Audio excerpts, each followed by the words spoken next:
Hi, Toy Life. We're live tonight. We've got one panelist, and we're going to bring him in a minute. And we've got one guest. I want to remind you to like, share, and comment, please. And if you make any comments in the chat, I may or may not post them, but we appreciate any participation. Thank you for joining us, and I hope we have a good show, and I hope you have a good time. Here's our panelists, Rick. How you doing, Rick? Hey, Terry. How are you? I heard you were going through the storage bins. Yes, I finally cleared out my storage unit. Really? This past weekend. Yeah. Oh, and I haven't even gone through all the boxes yet. No, it's. I don't even want to talk about it. Yes, it's exciting and depressing at the same time. Well, yeah. would you consider in your area you're one of the big collectors? Oh, not for if you consider GI Joes. No, there are bigger GI Joe collectors. I just collect stuff, toys, stuff, gotcha. And Joe happens to be a big part of it. Right. But I just grab everything I can. Gotcha. But I've stopped. Okay. Cutting back. Well, our guest tonight is the man who started it all. You know, I've been on YouTube for a couple of years, but I was just posting every now and then. And then I ran into Paul Knapp, and he encouraged me to start my own show. So this is number 13. And on number 13, I don't know if that's lucky or not, but our guest is Paul Knapp. Yes, it is. Lucky 13, absolutely, man. How you doing tonight, guys? Welcome, Paul. Episode 13. Good for you, bro. Yeah. Listen, I'm amazed at how quick you took that train set down, man. I got a blank table behind me, man. I told neighbors 24 hours it'll be down, man. I got things to do, man. I got other projects to work on, Do you have a shed? You put the whole? Well, maybe you don't want to tell us. No, it's the attic. It's the attic. Okay, that's a lot. That's a lot of work. That's a lot of walking up and down. 24 times up and down the ladder to the no. That was my workout for Monday. That would take you 2 months. There you go. Yeah, me too. I have to call my grandsons and say, y'all want to earn a few dollars? And I bring them over and we go through stuff because it's too much for me, man. It's just too much for me. I can't do it. It was a labor of love, man. It took me about 6 weeks to put it up. And it was amazing. Before I had my open house, I finally got everything running, and probably had about 150 people come through, I would think, in 2 weeks, which was nice. Oh, wow. And, yeah. Do you have any trouble getting the trains to run?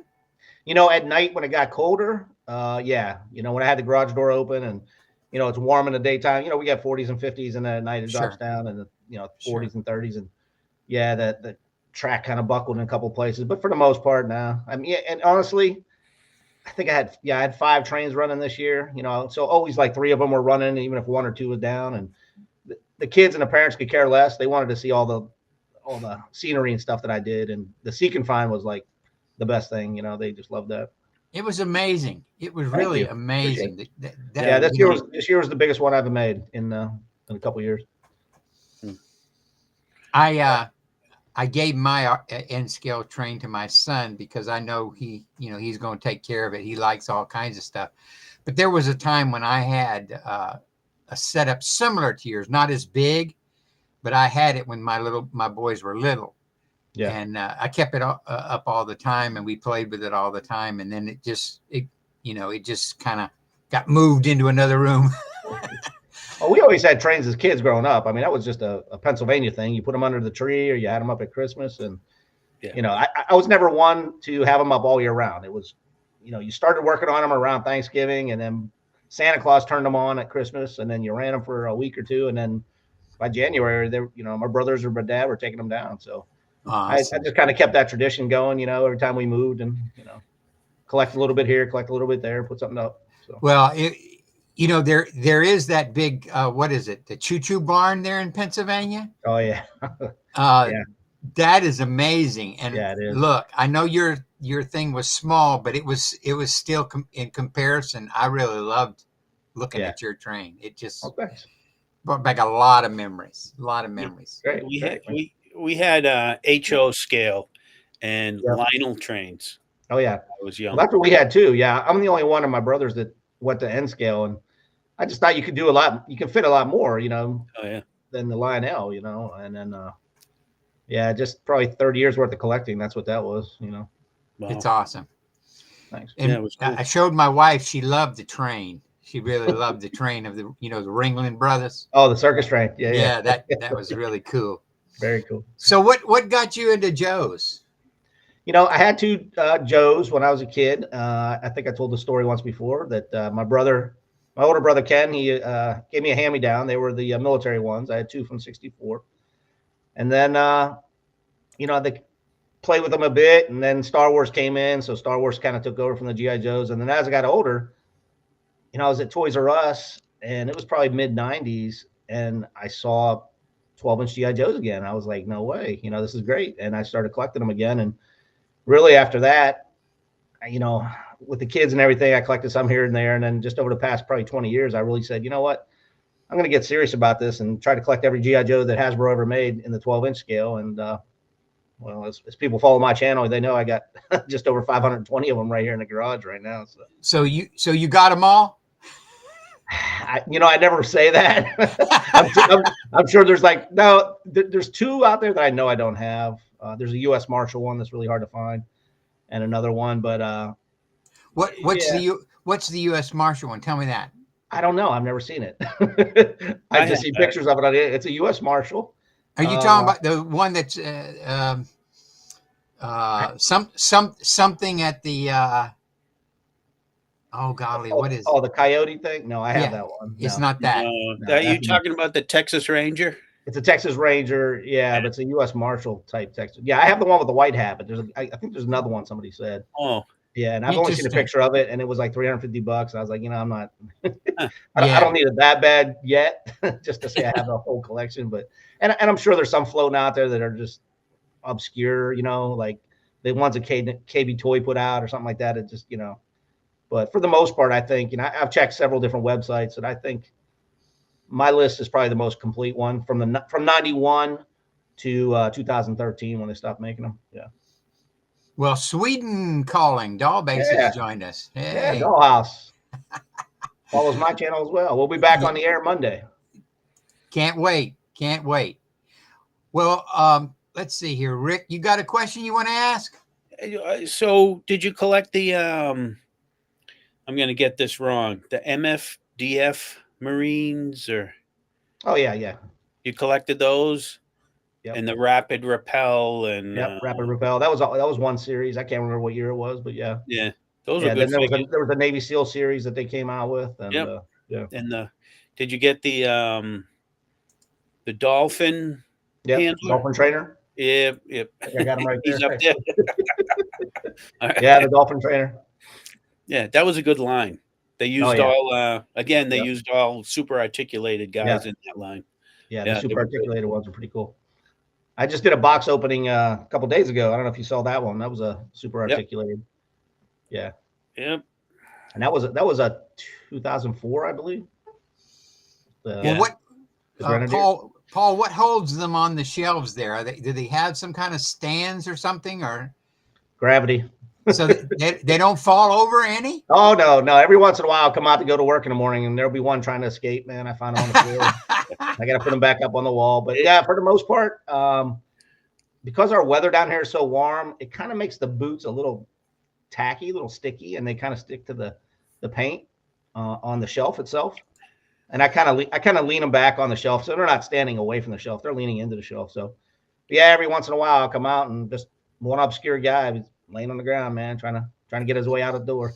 The only thing that I'm sure a lot of people set up like you do, but the only person that I've seen that was similar to this was a friend of mine in Florida. I'm not going to mention his name, but he was a collector a long time, and he had a small shed that he completely designed to just hold all of his GI Joes, and it was climate controlled, and the shelves were like yours. The difference is that he had a small little lip that went about at knee level, so that they could fall, but they couldn't fall more than just touch it. Yeah, bend just over. Well, I'll tell you a quick story just from the group that I had in here at Christmas over the last 2 weeks. So a lot of people know I work at the Navy base where the SEALs are over at Little Creek. So we have a lot of Navy personnel that come through here in my neighborhood. So they were coming through, and the first night I opened up, there was he kind of looked like a team guy. You can kind of tell them, and he's carrying a little kid, and he's looking around, talking to me, and the kids. Next night he comes back, and he's by himself.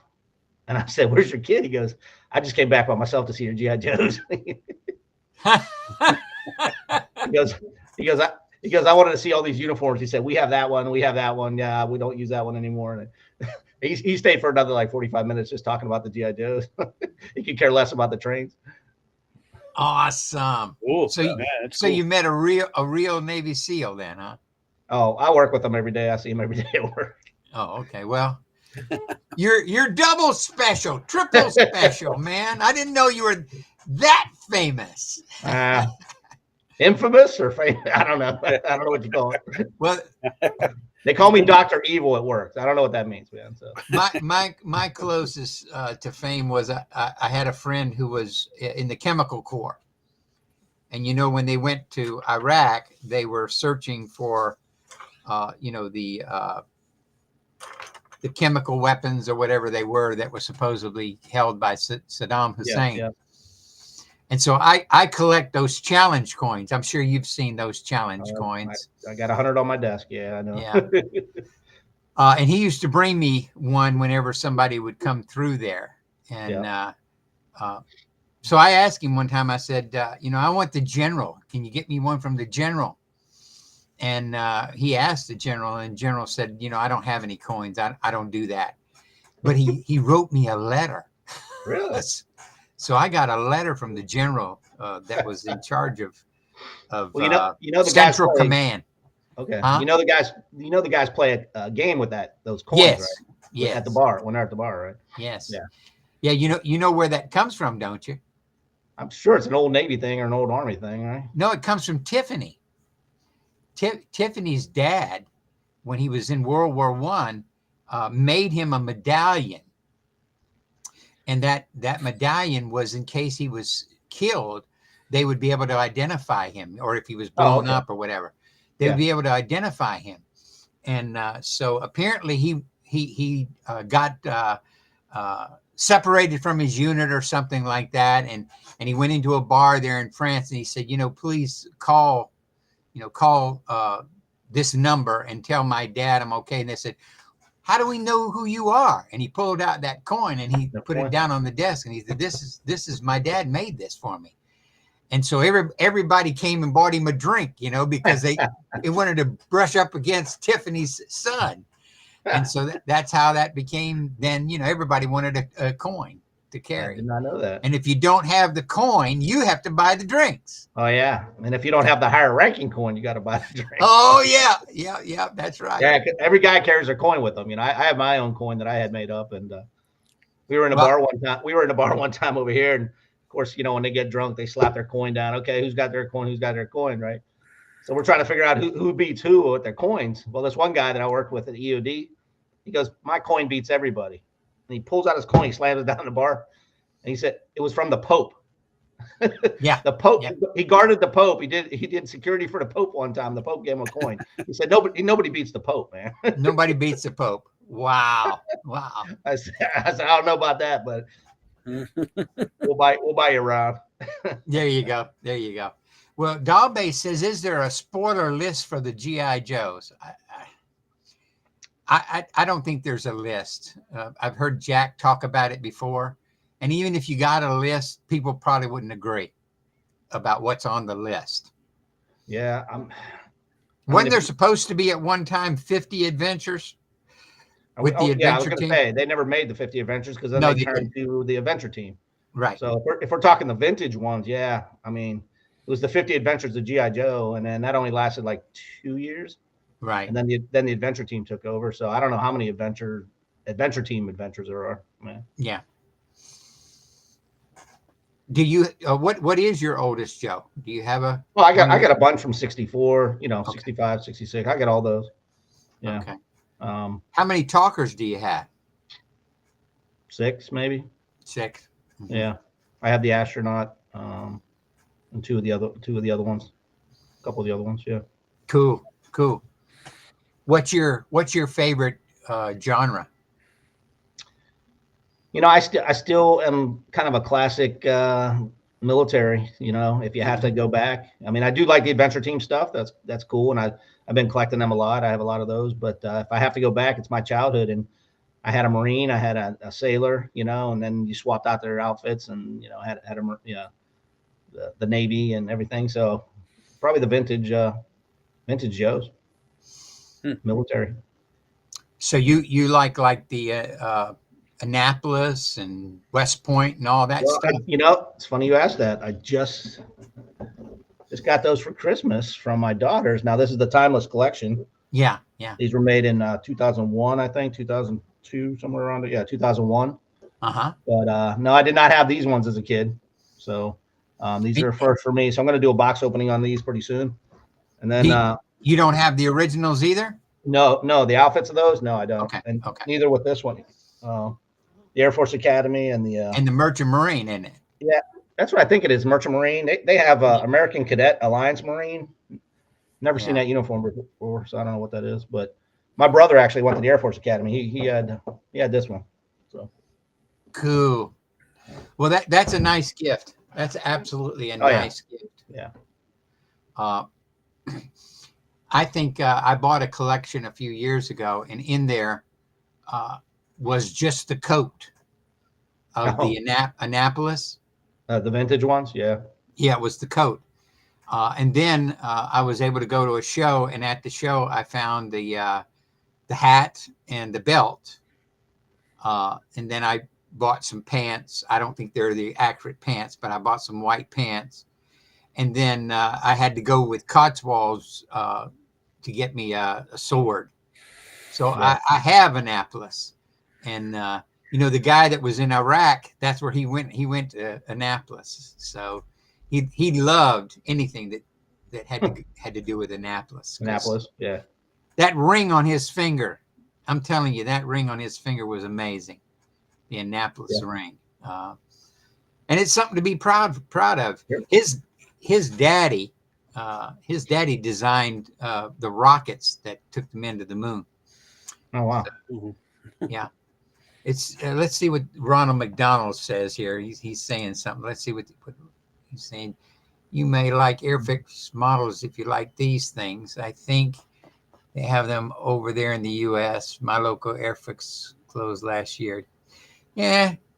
Airfix closed? Wow. Yeah, that is something that I used to do that. I think I have a few of my original Airfix soldiers, military, but I have a lot of the toy soldiers. I mean, I had that growing up, Marks and Airfix. Me too. But I never really did the models. I just had the 1/32 scale plastic toy soldiers. And I did all the models. I remember building the Apollo. Oh, wow. I remember building the space shuttle. I even built. I think I still have the original space shuttle, which had the Skylab inside of it. Oh, neat. It's up there in my office. Yeah. But it's probably got dust on it 1.5 inches thick. I did a lot of 1/32 military stuff, World War II stuff. Yeah. Did you paint yours, or did you? Did you paint them or keep them plastic? No, I painted them. Oh yeah, I made dioramas and all that stuff. Yeah. They're all, who knows where they are now, but but yeah, I love that. I love doing it. Everybody had a Ford Apache, right? I mean, that was I have two. I have two. Yeah. That story that goes back to my childhood for sure, because my dad did not like Christmas. Isn't that funny? Here I am, Santa. Really? My dad did not like Christmas. He would not celebrate it. Didn't put up a tree, nothing. I was 10 years old before I actually got a present from my mother that my dad finally allowed her to buy us a present when I was 10. It was a snub-nosed 38 that shot the plastic bullet out of the end of it. That's probably before y'all's time, but anyway. I remember those. Yeah, I was gonna say, I had cap guns, but I don't. It had little green meanies. Remember the little green meanies that went on the back of the bullets? Yeah.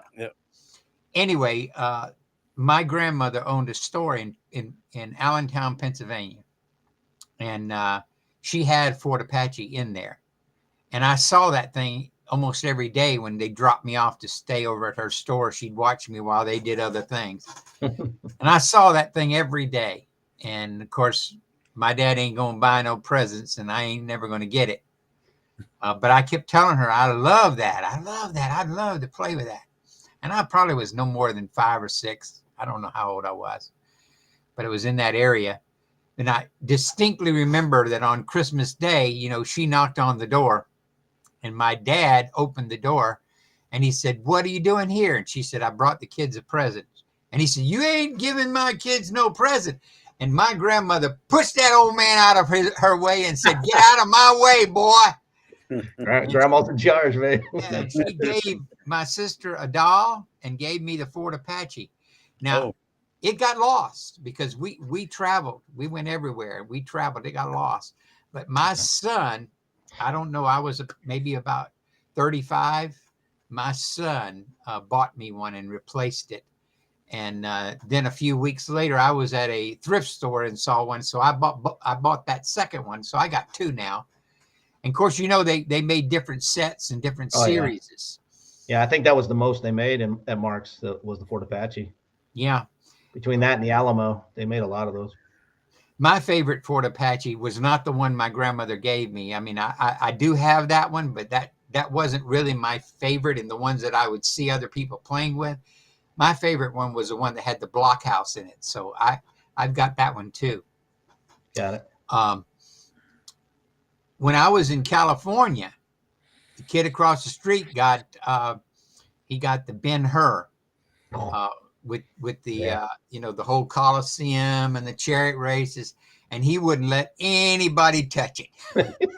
Good for him, because that's worth a lot of money right now. I sold one of the spaceports a few years ago. I should not have done that. Yeah.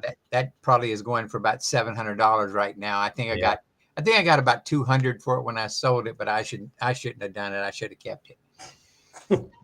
Well, what else are you going to do with it? Yeah, right. Yeah, right. Put it in the storage shed, right? Right.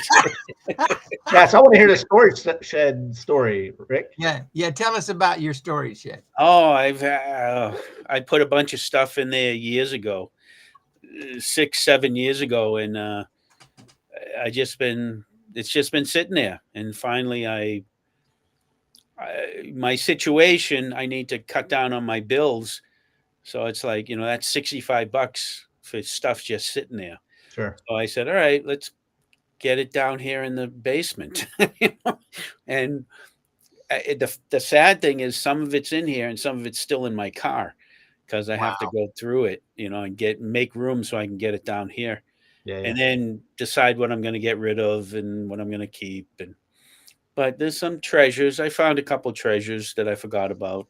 That's the sad thing. You forget what you have. Oh, I know. Yeah. How many times have we bought something? We're like, I need that. And like, oh, I already got that one. Yeah. I've done that before. Yeah. Got so much shit. I can't remember what I have. Did you say, Rick, did you say you had pulled something out that you were going to show us? Oh, I'll show you a quick thing if you want. It's right here. Okay, go ahead.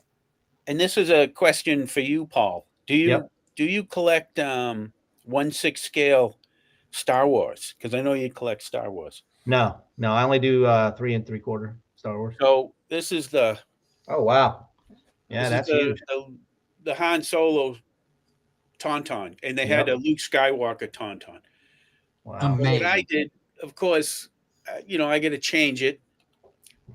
So this is all Hasbro except for the figure. This is the sideshow. Okay. Harrison Ford. That's probably. So he's more articulated and all that crap, but I pulled him I pulled him out of a box, and I was like, "Why, what do I do with this guy? He's huge." Right. Yeah, that is Right. huge. Bigger than my head. What do I do? Do I sell him? Do I you know? And the Wow. thing is, if you go online and look at what the Hasbro thing is selling for, like 50, 60, $70. Yeah.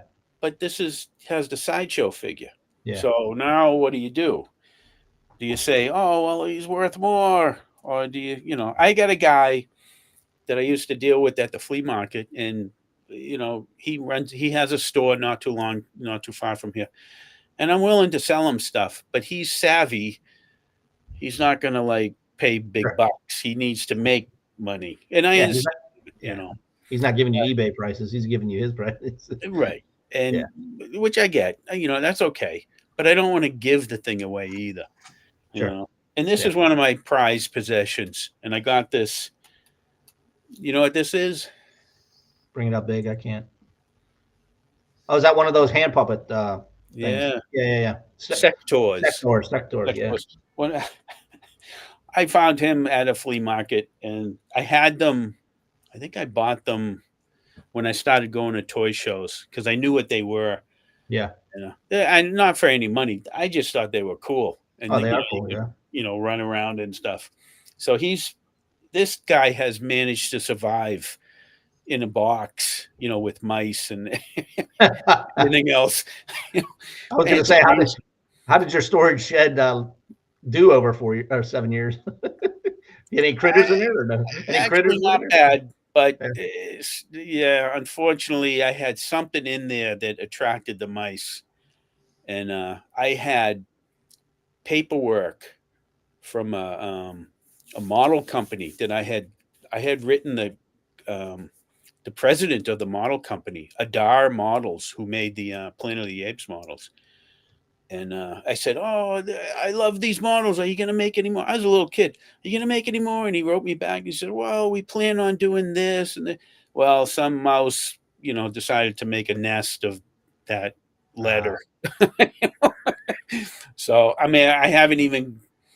I opened the tote, and there's this giant mound of chewed paper and stuff that was a nest. Yeah. And I'm like, "Oh, I don't even want to look at it." But that was I really love that from my childhood because the guy wrote me back, in the day when they did that stuff. Now, Sure. Yeah. Well, Rick, if you decide you do want to sell that, or if you just want to talk to somebody that knows about that, my son has been collecting Star Wars probably since he was 12. And I'm not going to tell you that he's an expert on Star Wars, but he's the person that I go to if I want to know something because he knows it right away. He knows when it was made. He knows who made it. He knows what it's going for. He's been selling toys, literally selling toys for 30 years. So, no, wow.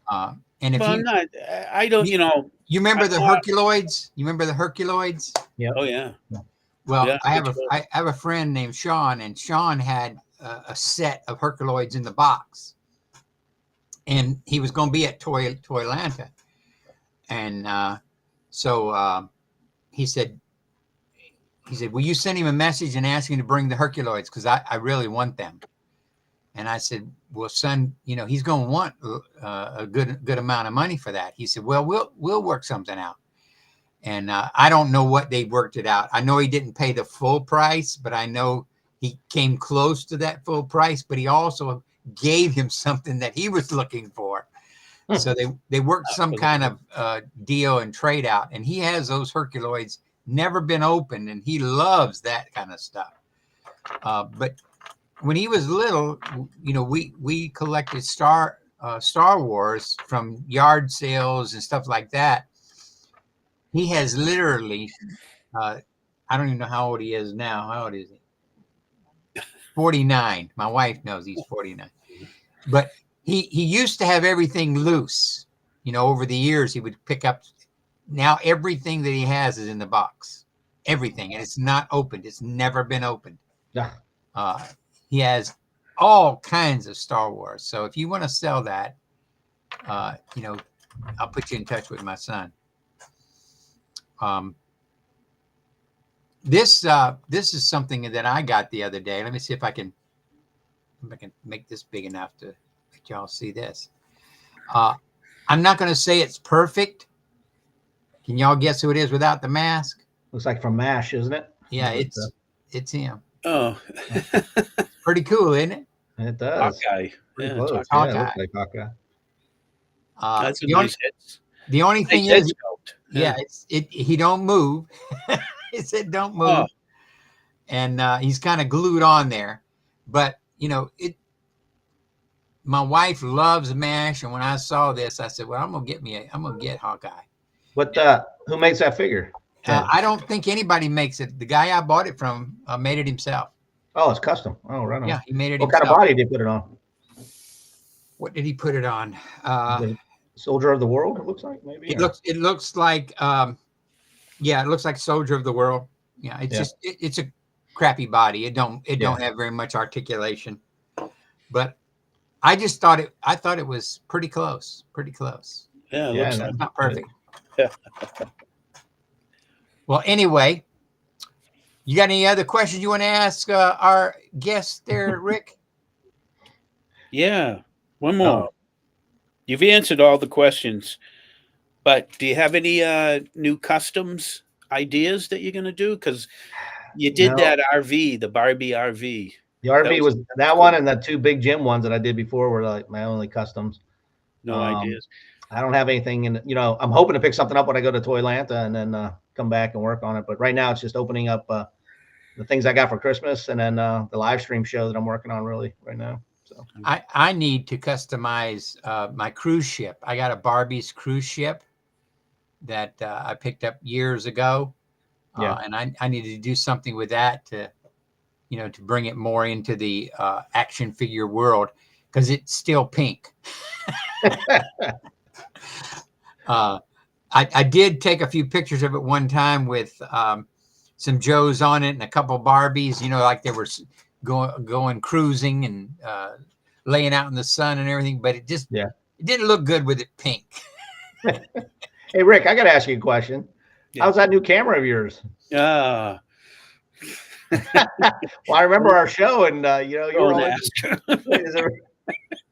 like learning. That thing is, oh my God, I can't figure it out. And what happened was, it's very complicated, and I got discouraged very quickly. So I put it to the side, and I contacted Sean, and I said, "Look, I'll talk to you later about this." Okay, I can't get the dang thing to work. Really? Everything I look at, like all the information goes in one ear and out the other, and I'm like, I don't get it. And I'm afraid that the kind of stuff I do with my phone, I don't think I can do with a camera. I can take pictures low on the ground. A camera, I can't, I'm not going to lay on the ground. Sure. Yeah. Right. Giant camera. Anyways, I still got to talk to Sean about it. But, Angelo got a new camera from his kid on Christmas.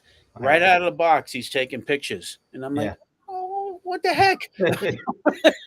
I can't I saw his last video. It looked pretty good. I can't get my lenses to focus. But I got to talk to Sean.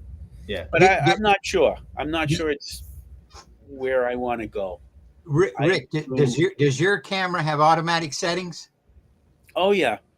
Yeah. Have you tried just setting it on automatic and going with that? This thing won't work for shit.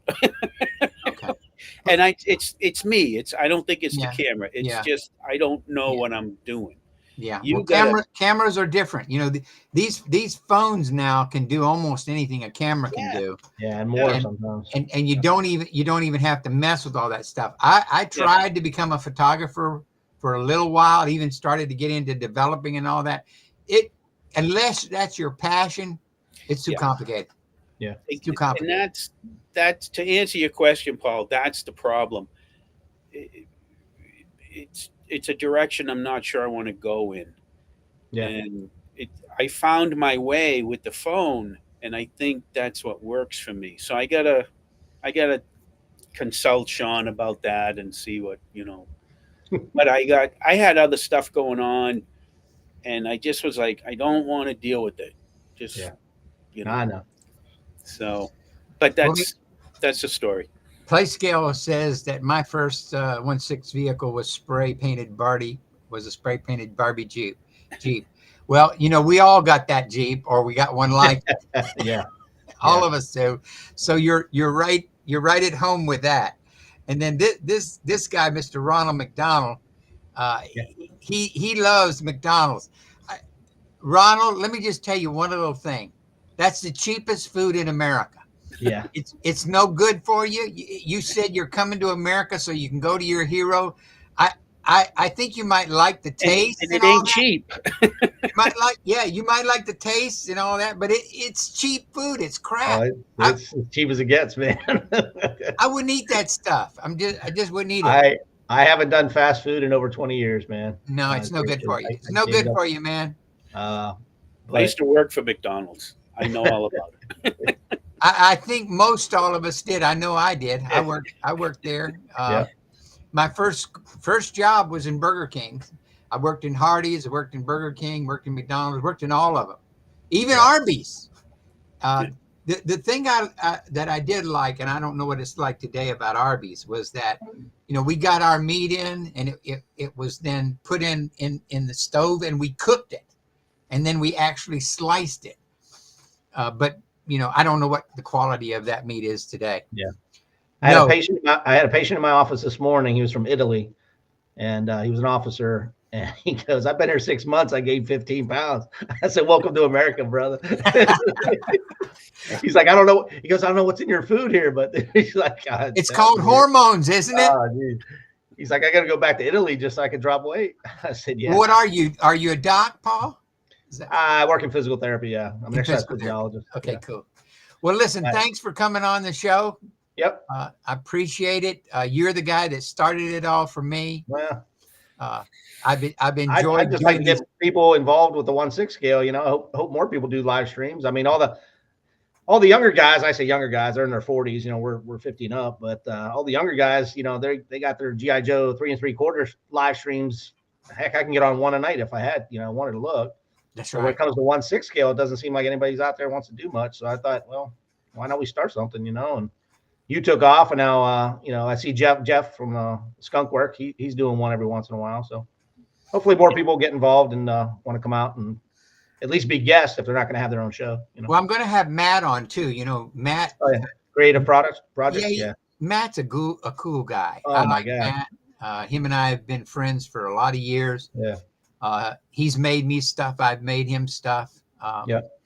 And even though some of his stuff is quirky, the thing I like about it is that he gives you ideas that, when you look at something and it's just whatever, but if you just think outside the box, you can make it into something. Yeah. And I like that. He does that all the time, man. Yeah. Yeah. It's funny how we met though, because and same with Rick, I knew Angelo. And Angelo was like, "You got to get Terry on. You got to get Rick on." I was like, "Oh, I don't know these guys." So then I met you, and then I followed your channel, and you had Otori on, and that's how I met him. You know what I mean? It's a good community if people would link up and share stuff and Well, who would have ever thought we'd meet a guy named Randall Wall in Canada? Yeah, really. I mean, and that was the way I met Randall. The GI Joe Army is an exclusive group. Private group, because that's the way Facebook is. But what had happened is I was in some of the other groups and I would post just whatever I had, and they'd kick me out because they'd say that is not vintage, or that is not that's not the adventure team. And so I said, well, fully on this, I'm gonna start my own. So I started the GI Joe Army, where you could just post whatever you wanted. And while I was on there, somebody said, why don't we make a calendar? Let's make a calendar. So we started making the calendar, and I contacted Randall. I said, you put a lot of graphics out there. Can you make me a cover? And so Randall, he makes the cover every year. This is, I think, our 10th or 11th year, and he makes that cover every year. He's an amazing talent. And I never had met him until I went to Toylanta last year, and he came all the way from Canada. And so we finally got to meet.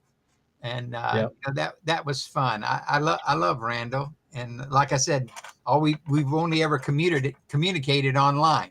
Yep. What's the Terry? What's the status on this year's calendar? It's been printed, and it's probably in the mail to me. And as soon as I get it, I'll turn it around the same day to you guys. Okay. Awesome. And by the way, I think your picture is the best in the entire calendar. And you do pop out some good, you know, even if you're not using that brand new camera. I mean, I looked at them all. I saw all the pictures, and I hope that none of the guys get mad that I said that, because you know they all do good pictures. But when I looked at yours, I just said, man, this is just breathtaking. You know, it just grabbed you. I think I'm not a good photographer, but I think I know what people like to see. Sure. Yeah, and your pictures pop. Yours pop. You know, I can't get mine to pop. They just kind of sit there. Well, for me, you know, you can snap a picture, but for me, the editing process is the fun. That's where I get my joys from. So you can take any picture and make it look, you know, pretty cool. Yeah. You know, but I don't know from a photographer's point, you know, they're going to look at it and say, you know, but from what we see on Facebook, that's what I like to see. I like to see fun, you know? Yeah, me too. Me too. Well, Dollbase says, do you release it in 1/6 scale? I don't know what that means, but I'll send her a message afterwards, and maybe she wants a calendar, or maybe he wants a calendar. I don't know why I keep calling him a she. Yeah. I don't know. Maybe because the word doll that maybe that's what it is. Throws me. You know. I probably shouldn't tell you this, but no, I won't. I won't tell you. Okay. I just leave y'all in suspense. Oh. Doll. Whenever I see doll, it just brings something to my mind. So anyway. It's an action figure, guys, not dolls. Action figure. We're playing with our dollies. We're playing with our dollies. Yeah, I'm playing with my doll. Listen, thanks for being here. Hey, thanks. You know what? I've been doing this for a year, and this is the first time I've ever been a guest. So this is awesome, man. Well, that's what I was thinking. I said, who am I going to invite this week? And I said, what am I doing? I haven't even had Paul yet. Well, thank you. I appreciate it, man. Thank you for bringing us to the man cave, bro. And listen, everybody have a good time. And remember, toys are fun. Yes, sir. Bye. You guys.